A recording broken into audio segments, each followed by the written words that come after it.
मनाची। बेळंकीतील बिरोबा मंदिर परिसर विकासासाठी 90 लाखांची तरतूद। आमदार सुरेश भाऊ खाडे यांच्या हस्ते शुभारंभ। मिरज विधानसभा मतदारसंघाचे आमदार सुरेश भाऊ खाडे यांच्या हस्ते आज बेळंकी येथे पर्यटन विकास योजनेअंतर्गत बिरोबा मंदिर परिसराच्या विकासासाठी मंजूर झालेल्या 90 लाख रुपयांच्या कामाचा शुभारंभ करण्यात आला। या प्रसंगी बेरीदेवाची यात्रा आणि अक्षता समारंभ मोठ्या उत्साहात पार पडला।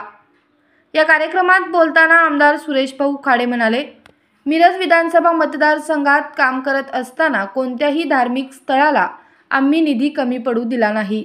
जनतेने आम्हाला भरभरून प्रेम दिले।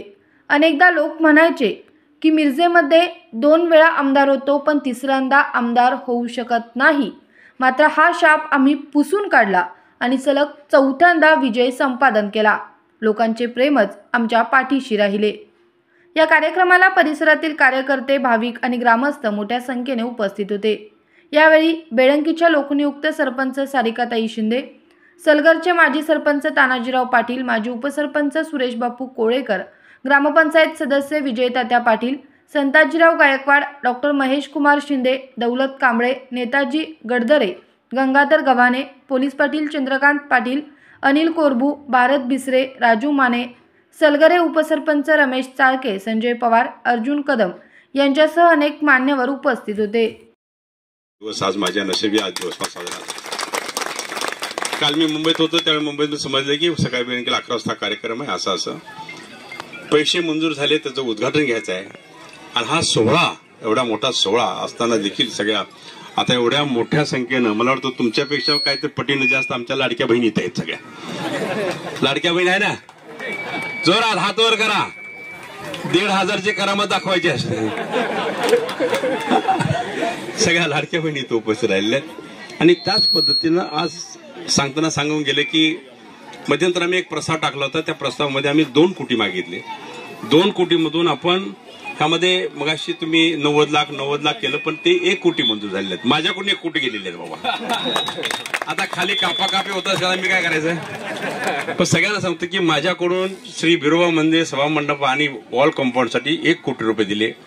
गणेश मंदिर आपलं बेळंकीचं बेडकर वस्तीचं गणेश मंदिर तिथं आपण 40 लाख रुपये दिलेत आणि गौसिद्धनाथ मंदिरला आपण 60 लाख रुपये दिले। असे 2 कोटी रुपये आपण सँक्शन केले। त्याची ऑर्डर पण आता ताबडतोब होईल, काम चालू होईल, त्याबद्दल शंका करायची काय गरज नाही। विकास होत गेला, तुम्ही आशीर्वाद देत गेला। मग अशी कोणतरी बोललं की मिरजमध्ये 2दा आमदार होतो पण तिसऱ्या वेळी आमदार होत नाहीये। हा शाप आहे म्हणायची, शाप। तिसऱ्या वेळी आमदार होणार नाही हा शाप आहे। म्हटलं मी शाप पुसून काढतो, म्हटलं काळजी करू नका। आणि आम्ही आता चौकार मारले, हे सगळे तुमचे आशीर्वाद आहेत। 2 वेळा कॅबिनेट मंत्री केलं, हे सगळे तुमचे आशीर्वाद आहे। नाही तर आपल्या तालुक्याला कॅबिनेट मंत्री कधी मिळालं होतं? पालकमंत्री सोडून द्या, इस्लामपूर वाळवा खटाव तिकडचं असं सगळं, पण आपल्या तालुक्याला पालकमंत्री मिळालं, कॅबिनेट मंत्री पण मिळालं, विकास झाला। आणि विकास आज जर बघितलं, आपला बेळंकी गाव बघितलं तर जुनं बेळंकी गाव डोळ्यासमोर घ्या, आताच घ्या। म्हणजे आज बेळंकी गावाला योगायोगानं 25 कोटीचं आम्ही ग्रामीण रुग्णालय बांधलं। जसं आपलं सिव्हिल हॉस्पिटल आहे त्या परीच आपण बांधलंय तिथं। आजच काल आम्ही आरोग्यमंत्र्यांच्याकडे गेलो होतो बापू, आम्ही 6 कोटी आणखी त्याला ताबडतोब मागितलेत आणि आरोग्यमंत्री म्हणले मी तातडीने तुम्हाला तेही पैसे देतो, कारण क्वार्टर्स आणि नर्सेस क्वार्टर्स, डॉक्टर्स क्वार्टर्स बांधायचे आपल्याला तिथे, तर त्याचेही पैसे आपल्याला येतील। छोटी मोठी कामं होत राहतात। आज बिरोबा मंदिरांचं जर वास्तव बघितलं, मला वाटत नाही तालुक्यामध्ये कुठलं बिरोबाचं मंदिर आता माझी सेवा तिथं लागली नाही। जवळजवळ सगळ्या तिथं सगळीकडे सेवा लागली। आज बेडकच्या बिरोबा मंदिर, त्या माळाच्या बिरोबा मंदिरला तर मी 60 लाख रुपये दिलेत, त्याचंही उदाहरण आपण घेतोय। तर अशी कामं करत असताना मला खूप आनंद वाटतो। सगळ्या माझ्या लाडक्या बहिणींनी पण ऐकावं की आपल्या गावाला 4 वेळा आमदार केलं भाऊला, आपण आपणाला भाऊने काय दिलं। आज मी आकडा सांगतो तुम्हाला, मी ह्या 15 वर्षात, मी 16 वर्ष चालू झालं ना, 51 कोटी 56 लाख रुपये मी बेळंकीला दिलेले। हा विकास झाला। गावाला गावं जोडली, सगळे गेले, गावातले रस्ते केले आपण, मेन रस्ते सगळे केले। नाही तर मला सांगा हा सलगर रस्ता कधी झाला असता? काय रस्त्याची परिस्थिती, मी पण हैराण झालो होतो, परेशान झालो होतो, कारण बापू आपा एवढा माझ्या मागे लागला होता। आंदोलन हे ते पण आज रस्ता झाला। असे रस्ते आपल्या तालुक्यातले तिन्ही होत आहेत। मालगाव रस्त्याचं काम चालू होईल, बेडक आरग बेडकचं काम चालू झालेलं आहे, मालगाव रस्त्याचं पण काम चालू होईल। मालगाव रस्ता आणि बेडकचा रस्ता हा कॉन्क्रिटीकरण आहे, हा नंबरी आहे, पण तो रस्ते कॉन्क्रिटीकरण रस्ते, तर त्याची कामं चालू झाली। कामं होतील की जेणेकरून आपल्याला आयुष्यात पुढे कुठेही तकलीफ नाही झाली पाहिजे, ह्या दृष्टिकोनातून काम करायचा आपण प्रयत्न केला। ह्या कामाला सुंदर अशी जागा आहे ही, मला वाटतं आपल्या पाण्याच्या स्कीमचे पण प्लांट इथं वर उभा आहे, त्यामुळे पाण्याची सोय तिथं भरपूर होणार आहे तुम्हाला। त्यामुळे ह्या वेळेला सुंदर निसर्गमय वातावरणात आमचं देव आमचा इथं बसणार आहे आणि त्याचे तिथं वास्तू तयार होणार आहे। त्या दृष्टिकोनातून निश्चितच आपण सर्वांनी तो प्रयत्न करायचा, लवकरात लवकर कसं काम चालू होईल आणि लवकरात लवकर संपून असाच एक सोहळा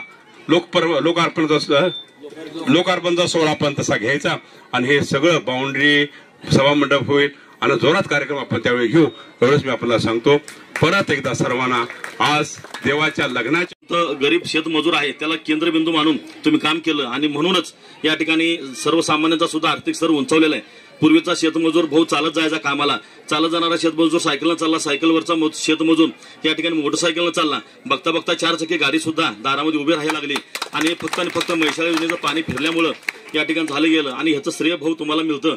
याच बाबतीमध्ये पाणीचं बिल भरता येऊ नये याच्यासाठी सुद्धा त्या ठिकाणी संकला मोठ्या प्रमाणामध्ये हजारो कोटीचा या ठिकाणी सौर ऊर्जेचा प्रकल्प चालू आहे, त्याच्या माध्यमातून सुद्धा या ठिकाणी आपल्याला लाईट बिल म्हणजे मोफत पाणी मिळणार आहे आणि म्हणून या ठिकाणी आपला या ठिकाणी जो काय आर्थिक स्तर उंचावलेला आहे त्याच्यामध्ये म्हैसाळ योजनेची किमी आहे आणि भाऊंचं त्याच्या पाठीमागे फार मोठं श्रेय आहे।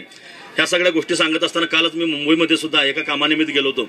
मिरज खालचं मिरज जी काय रेल्वे ब्रिज आहे त्याच्या खाली पाणी किंवा कोंगळीचं जे रेल्वे ब्रिज आहे त्याच्या खाली मोठ्या प्रमाणामध्ये पाणी साठतं आणि थोडंसं असंच कामानिमित्त गेल्यानंतर काल भाऊने एका दिवसामध्ये म्हणजे आम्हाला जसं निधी आणायला भांडावं लागतं किंवा धडपड करावी लागते, पंचायत समिती जिल्हा परिषद जावं लागतं, भावना सुद्धा त्या पद्धतीने बघायला होतं। आम्हाला वाटत होतं की बाबा आमदार आहे, भावना काही अडचण नाही आणि मुंबईमध्ये गेल्यानंतर आबाद आहे, पण त्या ठिकाणी काल भाऊने एका दिवसामध्ये 6 मंत्र्यांची गाठभेट घेतली, एका उपमुख्यमंत्री एकनाथ साहेबांची गाठभेट घेतली, आमच्याबरोबर रेल्वेच्या अधिकाऱ्यांना भेटायला आले। काल अधिकाऱ्यांना भेटल्यानंतर थोडंसं 1:30-2च्या दरम्यान आमची गाठभेट झाली असेल, 4 वाजता मला त्या अधिकाऱ्यांचा फोन आला आणि सलगरच्या ब्रिज खाली आम्ही आलोय आणि तुमची माणसं पाठवून त्या नक्की काय काम करायचं आहे। मी एवढं मोठं काम, एवढं मोठं त्या ठिकाणी ताकद आदरणीय भाऊंच्या माध्यमातून झालेलं आहे। वास्तविक भाऊंना ओळखायलाच आम्हाला बराच कालावधी लागला आणि भाऊ खरोखर या 4-5 वर्षामध्ये आम्ही तुमच्या प्रेमात कधी पडलो आम्हाला कळलं नाही आणि नक्कीच भाऊ भविष्यकाळामध्ये सुद्धा ही जनता मिरज पूर्वभाग जसा आपल्या पाठीशी राहिलेला आहे भविष्यकाळामध्ये सुद्धा अशाच पद्धतीनं आम्ही तुमच्या पाठीमागे राहू एवढी ग्वाही या निमित्ताने देतो। वास्तविक ह्या सगळ्या गोष्टी करत असताना 1 जूनला भाऊंचा वाढदिवस आहे, मी तर असं म्हणेन की हा जो वाढदिवस आहे तो वाढदिवस भाऊंचा मोठ्या ताकदीनं सगळ्यांनी आपल्याला करावा लागणार आहे आणि माझं तर म्हणणं असं आहे की ह्या भाऊंचा वाढदिवस न करता विकास पुरुषाचा आणि विकासाचा वाढदिवस म्हणून या 1 तारखेला चांगल्या मोठ्या ताकदीनं वाढदिवस साजरा करावा। मंजूर झालेल्या 90 लाख रुपयाच्या कामाच्या संदर्भात माननीय डॉक्टर सुरेशभाऊ खाडे साहेब या ठिकाणी उपस्थित आहेत, त्या सर्वांचं व समाज बांधवांच्या वतीनं त्या सर्वांचं मी अभिनंदन करतो। आज आरग असू दे, खटाव असू दे, लिंगणूर असू दे, संतोषवाडी, जानरावाडीचं मंगराई मंदिर असू दे, आरगचं मंगराई मंदिर असू दे, बिरदेव मंदिर असू दे, समाजाच्या सर्व गावातील धनगर समाजाच्या सर्व मंदिरांची जीर्णोद्धार माननीय डॉक्टर सुरेशभाऊ खाडे साहेबांच्या हस्तेच झालेला आहे आणि बेळंकीचंही बिरदेव मंदिराच्या समाज मंदिराचा जीर्णोद्धार हा माननीय डॉक्टर सुरेशभाऊ खाडे साहेबांच्याच हस्ते होत आहे। याचा आम्ही समाज बांधव म्हणून व सर्व समाजाच्या वतीनं आभार मानतो आणि असाच कृपा आशीर्वाद भाऊंचा समाजाच्यासाठी राहू दे एवढी अपेक्षा व्यक्त करतो।